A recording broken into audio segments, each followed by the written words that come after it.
Welcome back. Well, did you see it? The ITV1 programme, Living with Michael Jackson. It showed the pop star as you've never seen him before, climbing trees, racing cars, and talking as he's never talked before, about his father beating him as a child, his sexuality, and his role as a father. We saw him with his children, and we heard him own up to plastic surgery, but only on that nose. You've probably made up your own mind, but what did the music industry think it told us? Here's Nina Nanar.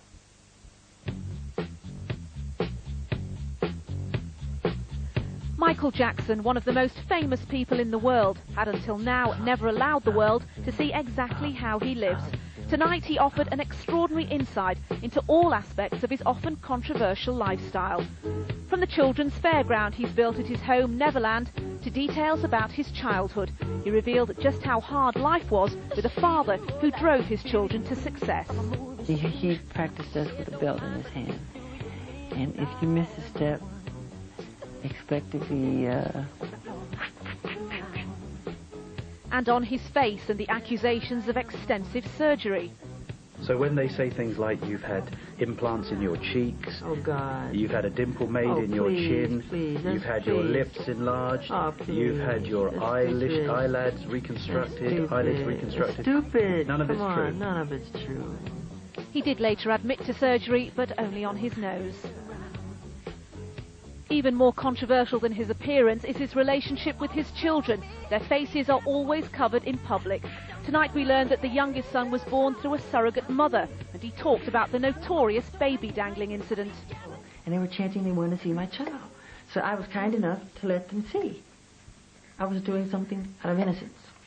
But it's his friendship with other children that raises more questions tonight. 12-year-old Gavin reveals he spends nights at Neverland, sometimes in Jackson's bed, the star on the floor.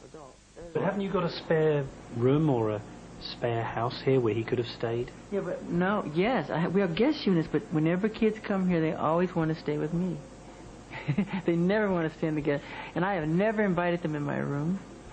Tonight, ITV News showed the astonishing programme to invited guests to get their verdict. We have a situation here where a man who has made a living out of fantasy sometimes loses touch with reality, and I think with the children's situation it's pretty dangerous. I don't think it will do him a tremendous amount of harm, but then at the same time I think there are some questions which are still very much unanswered. I think he'll get some sympathy for the early years, but if only he'd actually answered a bit more honestly, having opened his doors, I think he'd have done him a lot more good. Uri Geller watched at home. I'm just stunned that he revealed so much. I think he really wanted to come out with all these revelations. It was in him. It was his secret. Tonight's secret he shared with millions. Nina Nanar, ITV News. And you can see a special programme on the insights into Michael Jackson's life revealed by tonight over on the ITV News channel. That's straight after this programme.